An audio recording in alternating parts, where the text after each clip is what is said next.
Hello friend, welcome to money classes. मैं मनोज संक्रिया आपका स्वागत करता हूं आपके अपने चैनल मनी क्लासेज में। आज हम लोग पढ़ेंगे सोशल साइंस, हमारी अर्थव्यवस्था के चैप्टर 2। चैप्टर का नाम है राज्य एवं राष्ट्र की आय। क्वेश्चन नंबर 1 में करा सन 2008 से 9 के अनुसार भारत की औसत प्रति व्यक्ति आय है तो कितना है? 25,494 रुपये। क्वेश्चन नंबर 2 में स्वतंत्रता पूर्व भारतीय अर्थव्यवस्था थी तो इसका सही आंसर होगा ऑप्शन नंबर ए, कृषि प्रधान अर्थव्यवस्था थी। क्वेश्चन नंबर 3 की तरफ चले तो क्वेश्चन नंबर 3 में है फूट डालो और राज करो की नीति अपनाई तो किसने अपनाई थी? तो अंग्रेजों ने। ऑप्शन नंबर ए इसका सही आंसर होगा। क्वेश्चन नंबर 4 में अर्थव्यवस्था के प्रकार है तो अर्थव्यवस्था 3 प्रकार के होते हैं तो इसलिए इसका सही आंसर होगा option number B. Question number 5 में करा अंग्रेजों ने भारतीय अर्थव्यवस्था का, क्वेश्चन नंबर 5 का सही आंसर होगा दोहन किया, भारतीय अर्थव्यवस्था का दोहन किया, शोषण किया, इसलिए इसका सही आंसर होगा ऑप्शन नंबर डी, ए और सी दोनों। क्वेश्चन नंबर 6 में है आजादी के बाद भारत में प्राथमिक क्षेत्र का योगदान है तो योगदान घटता गया। ऑप्शन नंबर सी इसका सही आंसर होगा। क्वेश्चन नंबर 7 में है भारत के किस जिले का प्रति व्यक्ति आय सर्वाधिक है तो पटना का प्रति व्यक्ति आय सर्वाधिक है। क्वेश्चन नंबर 8 की तरफ चलें तो क्वेश्चन नंबर 8 में है आर्थिक और मौद्रिक के विकास एक दूसरे के हैं तो क्या है? तो पूरक है, एक दूसरे के पूरक हैं। क्वेश्चन नंबर 9 में है साहित्य की दृष्टि में विकास और वृद्धि में क्या है? कोई अंतर नहीं। ऑप्शन नंबर बी इसका सही आंसर होगा, कोई अंतर नहीं। क्वेश्चन नंबर 10 में है सतत विकास है तो इसका सही आंसर होगा option number A. Question number 11 की तरफ चलें तो क्वेश्चन नंबर 11 में है आय एक प्राथमिक जिसे कोई अपने कार्य के बदले लेता है तो इसका सही आंसर होगा क्वेश्चन नंबर 11 का ऑप्शन नंबर डी, यानी मानसिक भी हो सकता है, शारीरिक भी होता है, वैधिक भी होता है, इसलिए इसका सही आंसर है option number D. Question number 12 में श्रम का पारिश्रमिक है तो क्या है? तो क्वेश्चन नंबर 12 का सही आंसर हो जाएगा ऑप्शन नंबर डी, मजदूरी। क्वेश्चन नंबर 13 में है पूंजी का पारिश्रमिक है तो इसका सही आंसर होगा ऑप्शन नंबर सी, ब्याज। क्वेश्चन नंबर 14 की तरफ चलें तो क्वेश्चन नंबर 14 में है भूमि के पारिश्रमिक है तो क्या है? तो इसका सही आंसर होगा लगान। ऑप्शन नंबर ए इसका सही आंसर होगा। क्वेश्चन नंबर 15 में गरीबी को जन्म देती है यह कथन है तो इसका सही आंसर होगा option number C. Question number 16 में विकसित राज्यों में ऊंची होती है तो क्वेश्चन नंबर 16 का सही आंसर होगा प्रति व्यक्ति आय, option number B. Question number 17 में है राष्ट्रीय आय के अंतर्गत शामिल है तो राष्ट्रीय आय के अंतर्गत शामिल है वस्तुओं एवं सेवाओं का मूल्य।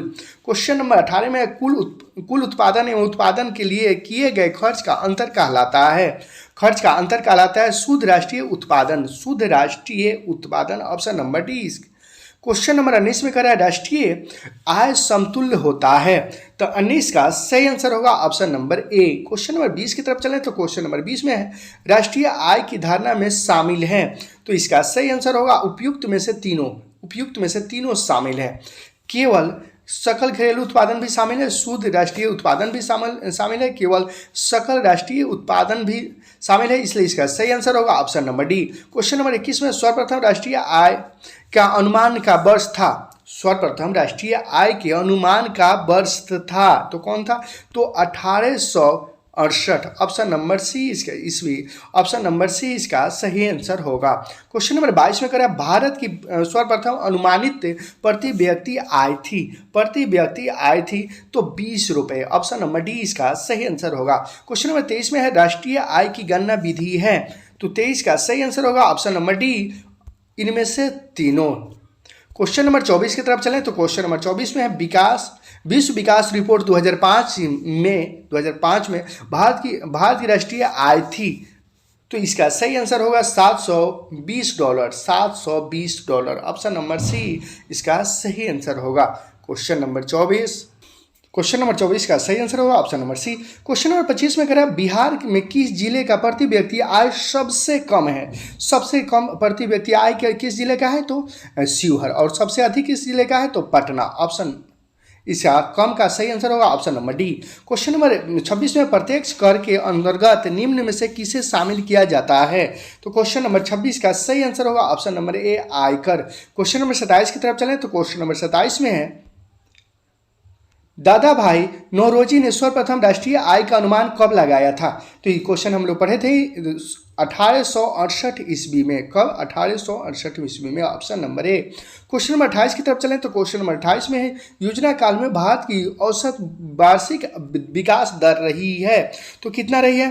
तो 28 का सही आंसर होगा 4.2%। क्वेश्चन नंबर 29 की तरफ चलें तो क्वेश्चन नंबर 29 में बिहार की आय में सर्वाधिक योगदान होता है। किसका योगदान होता है? तो सर्वाधिक योगदान सेवा क्षेत्र का होता है। ऑप्शन नंबर सी इसका सही आंसर होगा।